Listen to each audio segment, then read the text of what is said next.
தோழமைகளுக்கு வணக்கம். இன்றைக்கி நம்ம பார்க்க போகிறது வந்து ட்ரைக்கலர் சிக்கன் பிரியாணி.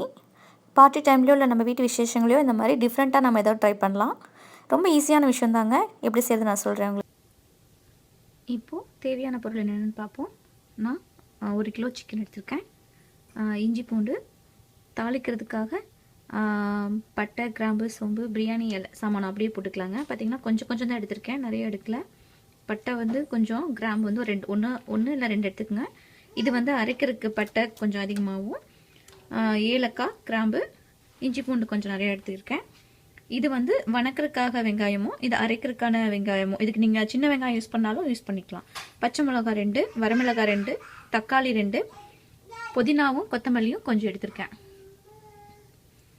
தயிர் கொஞ்சம். இது வந்துட்டு பாதாம் பருப்பும் முந்திரி பருப்பும் கொஞ்சம் எடுத்திருக்கேன். நீங்கள் வந்துட்டு பாதாம் பருப்பு நைட்டே நீங்கள் ஊற வச்சிட்டிங்க அப்படின்னா காலையில் எடுத்து அதை தோல் நீக்கிட்டு நீங்கள் அரைச்சிக்கலாம். ஸோ இப்போ நான் திடீர்னு செய்கிறதுனால நான் வந்துட்டு இனிமேல் தான் பவுடரை அரைச்சி அப்புறம் நான் பேஸ்ட் பண்ண போகிறேன். இப்போ வந்துட்டு இதை பேஸ்ட் பண்ணிப்போம். பார்த்திங்கன்னா நான் நல்லா பவுடர் பண்ணிட்டேன். இப்போ வந்துட்டு இஞ்சி பூண்டு அரைக்கிறதுக்கு வச்சுருக்கிறேன். கிராம்பு, ஏலக்காய் 2, பட்டை கொஞ்சம் உடைச்சி போட்டுப்போம். இந்த அரைக்கிறதுக்கு வச்சுருக்க வெங்காயம். இப்போது இது எல்லாத்தையும் நம்ம மிக்ஸியில் அரைச்சிக்குவோம். பச்சை மிளகாய் போட்டு அரைக்க வேண்டாம், இது மட்டும் போட்டு நல்லா அரைச்சி வச்சுக்கலாம். இப்போது நான் வெங்காயம், இஞ்சி பூண்டு அதெல்லாத்தையும் அரைச்சி வச்சுட்டேன். கொஞ்சமாக தேங்காய் பால் எடுத்திருக்கேன். இது ஆப்ஷனல் தான், உங்களுக்கு வேணால் நீங்கள் யூஸ் பண்ணிக்கலாம், இல்லைனா நீங்கள் யூஸ் பண்ண தேவையில்லை. இப்போ வந்துட்டு தயிர் ஆட் பண்ணிக்குவோம். இந்த சிக்கனோட நல்லா கெட்டியான தயிராக யூஸ் பண்ணிக்கலாம், லிக்யூடாக இருக்க மாதிரி வேண்டாம்.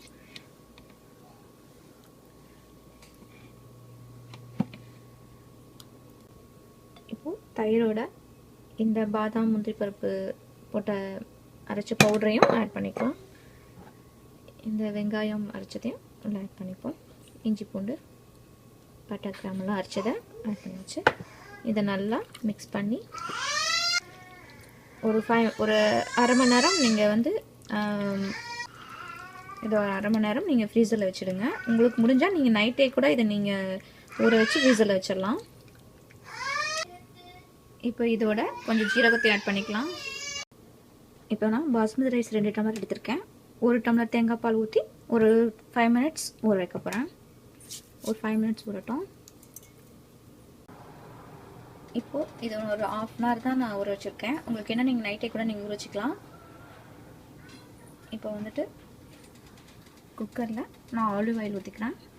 உங்களுக்கு என்ன ஆயில் பிடிச்சிருக்கோ அதை நீங்கள் யூஸ் பண்ணிக்கலாம், ஒன்றும் தப்பு இல்லை.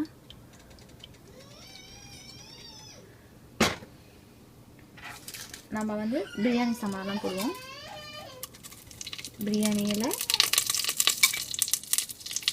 பட்டை, கிராம்பு, சோம்பு, ஒரே ஒரு ஏலக்காய் நசுக்கி வச்சுருக்கேன்.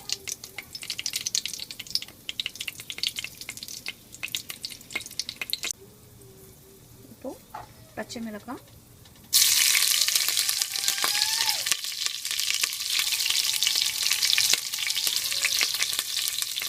பெரிய வெங்காயம் நல்லா வதங்கிருச்சு. இப்போ நம்ம வந்து ஊற வச்சுருந்த இதை உள்ளே ஊற்றிப்போம்.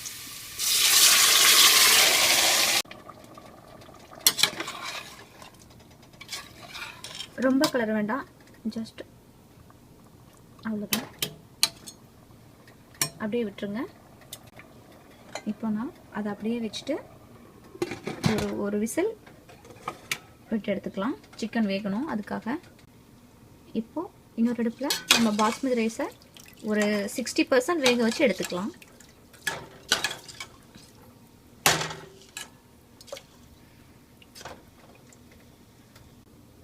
இப்போது ஒரு விசில் வந்துருச்சு.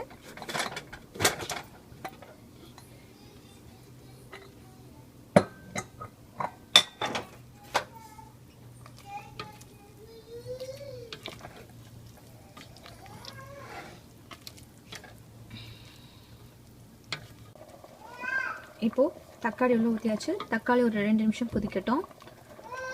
நான் வந்து சிக்கன் வந்து ஒரு விசில் விட்டு தான் எடுத்திருக்கேன். ஏன்னா இப்போ தக்காளிலையும் கொதிக்குது. நீங்கள் முதலே 3 விசில் விட்டுட்டிங்கன்னா சிக்கன் குழஞ்சிடும். ஸோ அதனால் மறுபடியும் நம்ம வைக்க போகிறோம். நான் அது உங்களுக்கு ஸ்டெப் பை ஸ்டெப்பாக சொல்கிறேன். கொஞ்சம் நேரம் மூடி போட்டு மூடி வச்சுடுங்க, ஒரு 5 நிமிஷம்.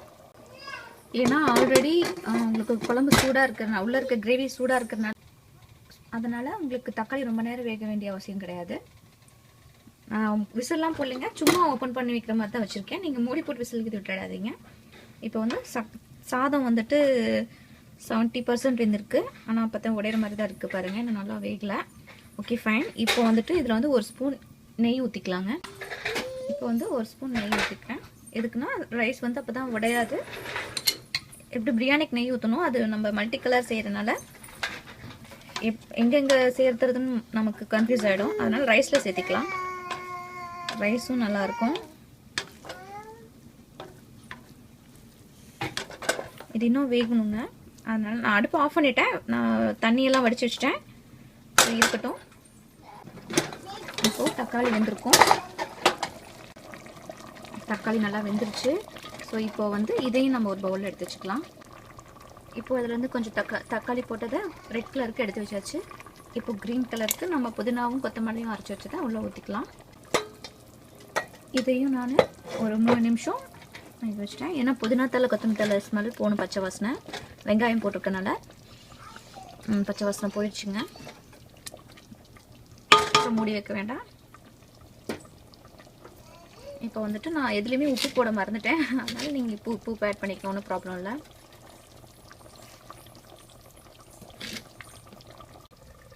இதுலேயும் நம்ம உப்பு போட மறந்தாச்சு இல்லை, அதனால் இதுக்கும் நம்ம போட்டுக்கலாம். உங்களுக்கு டேஸ்ட்டு பார்த்துட்டு போட்டுக்கோங்க. ஏன்னா இப்போ உங்களுக்கு கிரேவி மாதிரி தானே இருக்குது, சிக்கன் மட்டும் தான் கொஞ்சம் வெந்திருக்காது.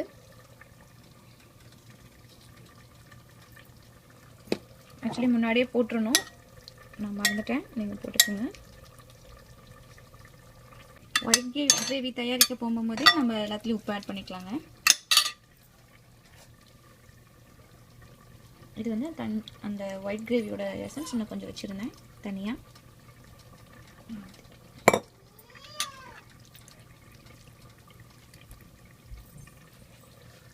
இப்போ பார்க்கலாம். இப்போ இந்த ரைஸ் நம்ம கொஞ்சமாக பாயில் ஆகிருக்க ரைஸை 60% ஆகிருக்க ரைஸை ஒவ்வொரு இதுலேயும் போட்டுப்போம். கரெக்டாக அளவுக்கு தகுந்த மாதிரி போட்டுக்கலாங்க. இப்போ நான் 3 இதில் போட்டு வச்சுருக்கேன். இப்போ வந்து நான் வந்து கேக் பேன் எடுத்திருக்கேன். உங்களுக்கு வேணும்னா நீங்கள் வந்து இந்த ஸ்டிக் கூட வாங்கிக்கலாம். பட் எனக்கு சேஃப் வேணும் அப்படிங்கிறதுக்காக நான் இது வாங்கியிருக்கேன். இதில் ஆயில் ஸ்ப்ரே பண்ணிக்கலாம்.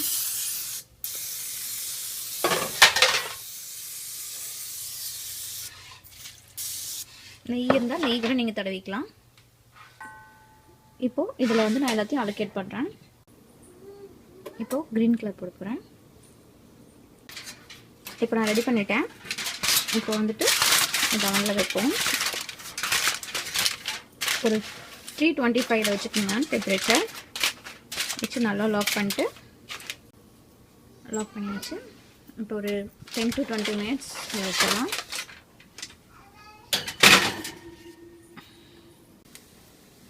இப்போது 20 minutes ஆயிடுச்சு.